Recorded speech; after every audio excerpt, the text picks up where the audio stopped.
Hello, my name is Leroy Blevins. Welcome to Mysteries and Histories.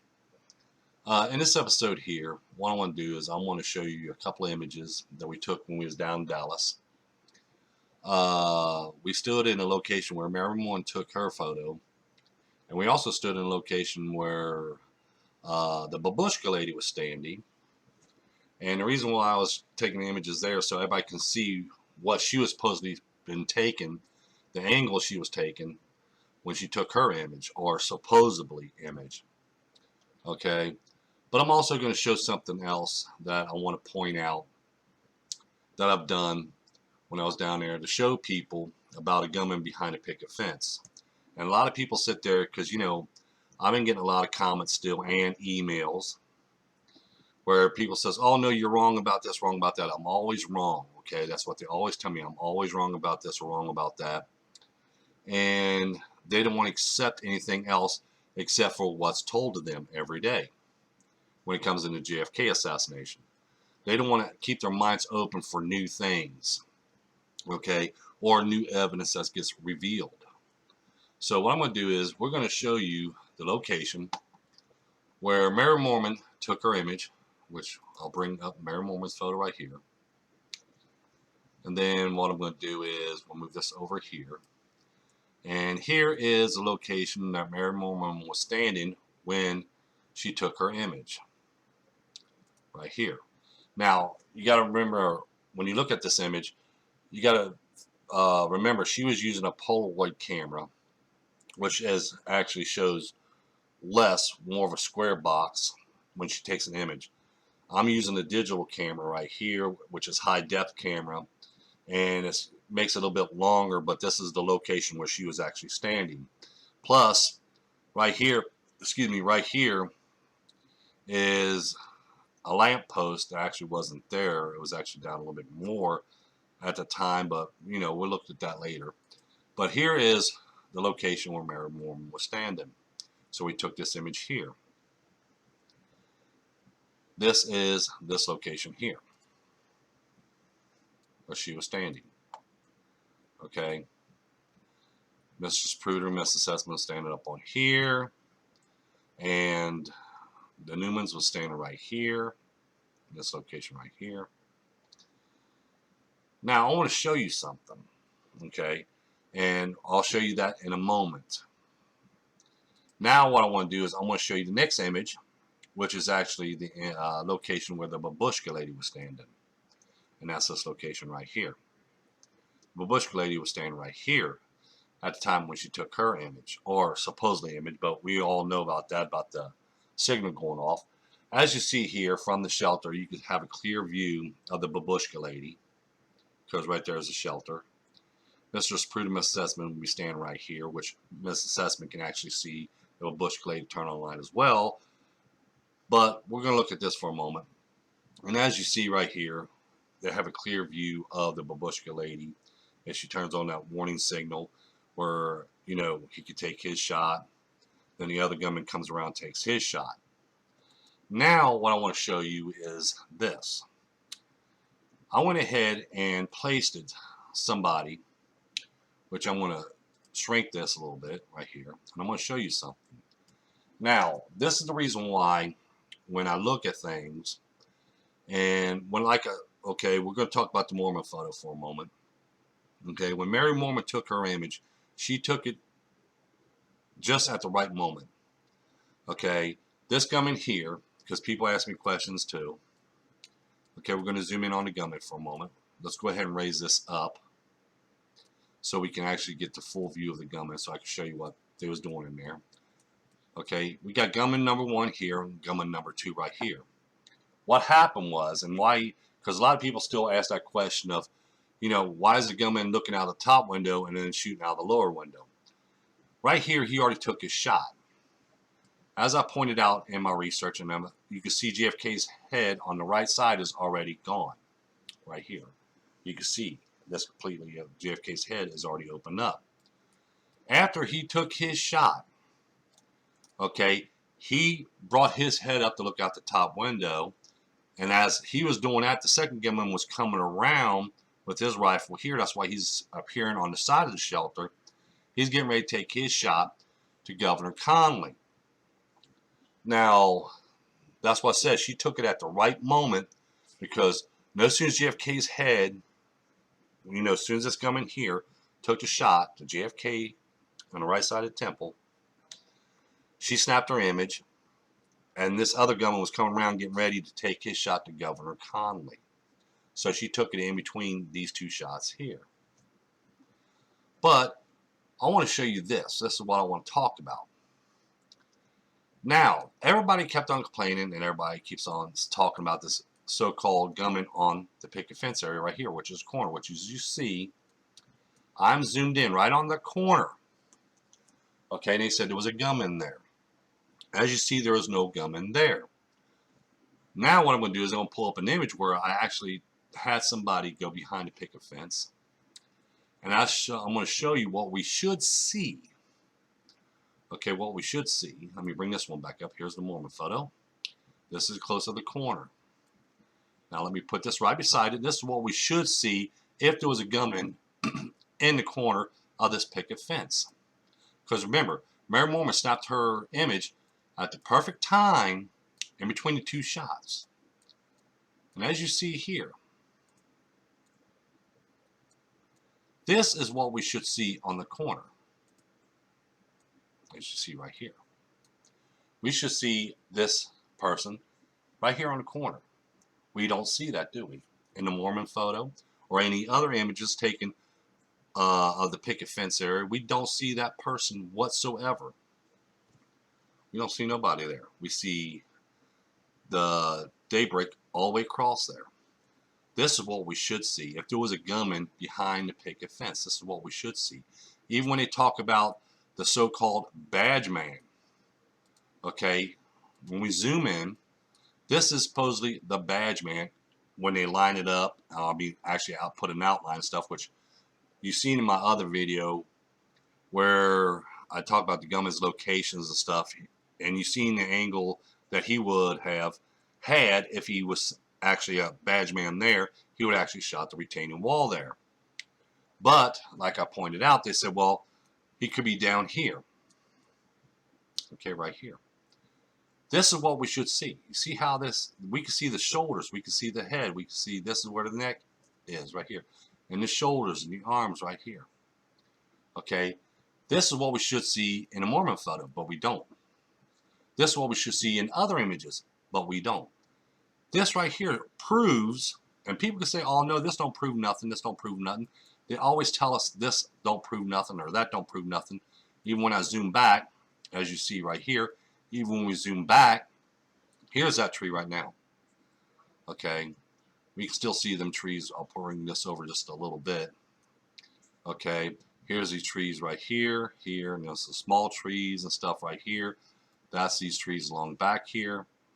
But like I said, there's a tree, actually a small tree right here, which we can see that right here in the Moorman photo. And as you see, the branches are, leaves and stuff are down lower. That's because back in 1963, they were shorter, but now they've grown, as you see how much they've grown right here. Just like this tree here, you can see how much it has grown from here to here. You see what I'm saying? But we don't see this. This is a person right here on the corner. Because we've got three guys standing right here and here and here. Like these guys right here, they're standing right here and here. So we got two guys standing right here. And then the other older gentleman sitting right here, standing on this steps right here. But as you see, we don't see no gunman behind a picket fence. This is what we should see if there was a gunman behind a picket fence. This is what we should see right here. We should see this right here. But we don't. All we see is the daylight all the way through there. So this is what I talk to people. This is what I tell people. When I went down there and did my investigations, okay, I could have done a lot more, but I also had to go back and trying to show people that there wasn't no gunman here, there wasn't no gunman there, because to me, that's more of a waste of time, because what I should have done was not concentrate on that, the false claims, because I've already proved they're false claims, but I had to do that. And the reason why I had to do that is because as people know, and people reads in some of my comments and stuff, and they don't see none of the emails I get, you know, people gets real rude with me. They said there was a gunman right here. Just like when I was down there in Dealey Plaza, you know, they're sitting there saying, oh no, their gunman was right here. This is where James Fowles is standing, right here in the corner. And then James Fowles is standing over here. But the gunman took his shot here. This is what they're pushing right here, the corner of the picket fence. But as you see here, there is nobody here in the Moorman photo or any other images taken at the time of the assassination. There is nobody behind the picket fence there. This is what we should see if there was somebody behind the picket fence. This is why I tell people. But I had to do this, okay? I had to go out my way and do this to prove to people that there is no gunman there. That's why when I sit there and I did a video on the sewer drain, or a storm drain I should say, and all them other locations behind the picket fence, okay, I was down there, and you know, because like I said, I was there in the 1980s, but I didn't do no research or nothing at the time into the JFK assassination. But people act like I was never there, but I was there before, like I said, in the 1980s. But like I said, I never looked at it in that way like people look at it today, especially when I start doing research. I look at it differently now, okay? But when I sit there and, you know, people sit there and says, no, the badge man was real, which I've proven that he's not real. And I showed you the angle of the shot, that if he was there, he would have actually shot the wall. So see, I got to disprove that people as well. And I, like I said, I don't like doing that. Okay, I really don't like doing that. Even when I show photographic evidence, I still have people says, I don't see it. I don't see it. Or you know, doing photographic evidence don't mean nothing. Don't mean nothing. This is emails I get. But I want to show people. Okay. I showed the locations of where Mary Moorman was standing, where she took her image. And even when I go to here, okay, we're going to pull this one up too as well. Okay, we're going to go to these locations. Okay, let me shrink this one a little bit. I want to show everybody something again. Wait a minute, that one is up, that one. Okay, we got Mary Moorman's image right here. Okay, like I said, mine, I'm staying in the same location, but you know, mine's a wider lens and everything else. But we're going to go zoom in on the picket fence area. As you see here, okay, as you see here, here's the corner of the picket fence right here. Because you see something's missing here, something's missing here, something's missing, something missing here. You see a little tree right here, this little tree right here. We can see that little tree right here in the Moorman photo. We see in the Moorman photo, look at there. There is nobody there. Over in this location here, there is nobody there. That's what it looks like between the Mary Moorman photo and this image here. There is nobody there. But if there was somebody there, we should see this. See, that's why I said when I point out things, when I analyze films, I analyze images. I look at the location and I look over other images and everything else and line them up and see the difference between each frames or films or images or anything else. And we have to look at this, especially when you're doing an investigation. If there was a gunman behind the picket fence in the corner, as people claim, this is what we should see in the Moorman photo. This is what we should see in the Nix film and other films and stuff like that. We should see this right here, but we don't. We don't see it, as you see here. We see this right here. Nobody behind a picket fence. Let me show you something. Nobody behind a picket fence. When we look at that, and we look at Mary Moorman's photo, okay, we see there is nobody there. And that's what we do. That's how we analyze films. That's how we analyze images. Like when we look right here, you see this right here? That's right here. Okay. When we go back a little bit further, so we start right here. Okay, we start. Like I said, this is a wide lens compared to a smaller lens. Just like we look at the tree right here in front of the shelter. Okay, look how big it is now. Look how big it is now compared to back then. So see, when you're doing an investigation, we have to look at all these facts. We have to take all this stuff into consideration as well. We have to look at everything how it was in 1963. Not the way we see it today in 2018. We have to put it back to where we see it, well, actually was there in 1963. And that's what I've done. Just like when I tell people, okay, when I tell people, when we look at images, okay, as you see right here, and plus I want to also show this as well, okay, we have the corner picket fence right here. See these trees and stuff right here? This is what we're seeing right here. Okay, this is what we're seeing right here. Remember, they were smaller back then, so most of the branches and everything else is down in this location here. But since, 55 years passed, they've grown. This is what we're seeing right here. This is what we're seeing right here. Okay, that's what we're seeing. Like I said, there is nobody behind the picket fence. And I wanted to point this out as well. Because like I showed you the location where Mary Moorman took her image. I showed you the location where the Babushka Lady took her image, and I gave you their views of what they were seeing when they was looking through their cameras and stuff. And as you see here, also places somebody behind a picket fence to show, excuse me, to show people if there was a gunman behind that picket fence, this is what we should see. But we don't see that. We don't see nothing there like that. Same thing over here. Because just like when people points out things, and I want to show you something. When people points out things about, when you see certain stuff like this, okay, what we're seeing is tree limbs like this. Remember, they're smaller. These are, the tops of the trees are down here, okay? Now we got 55 years going by, and they grow. And that's what they're up here today. They're up here today. But in 1963, these trees was about this level here, okay, by the picket fence. So we have to sit there and go, okay, I can see this and I can see that. We have to understand this when you're doing investigation. If you see something that doesn't line up, that's a different story. But when we look at this and we take today's image and we visualize it back the way it used to be in 1963, and we line all this up, we can see, well, we can tell what was what, just like trees and everything else, and what was leaves. We can tell the difference.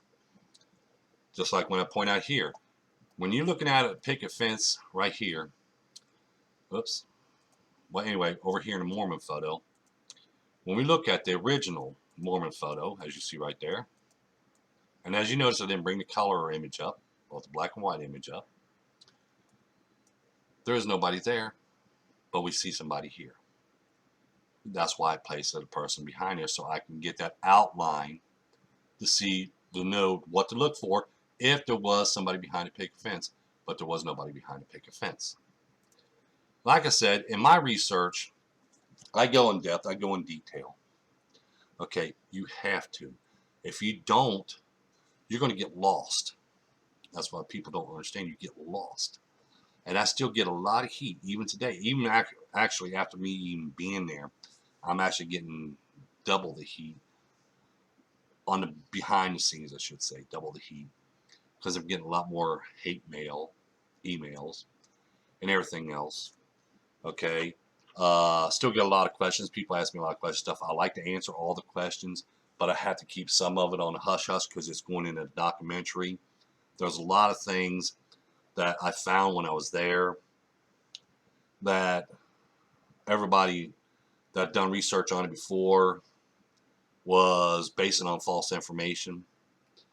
But you're going to find out what I'm talking about in the documentary that I'm making. Okay, still till July 1st. I think either July 1st or July 10th. I think they have it on July 10th. Because that's 1 year when it was started. The GoFundMe account, because I don't think it can go past 1 year. So that's why I guess they allow me the extra time. But in the description down below, you're going to find a site where you can order my book, JFK, Evidence of a Conspiracy, the only book you ever need in JFK assassination.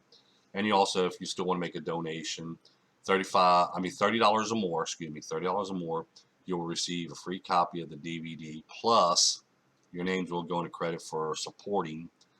There is a few things I'm still trying to do because I still got some testing I want to do still that people don't know about that I want to put in this documentary. So, because like I said, this is a one-time deal, and it's going to take me a little time to get it all together because I got a lot of things I want to accomplish to have in this DVD so everybody can have the full story, not just partial of the story. I don't want to end up making another DVD or another documentary. Okay, I want to make just the one documentary, and I want to have everything in there. And there's a few more ideals I'm going through that I would like to do, and testing I would like to do.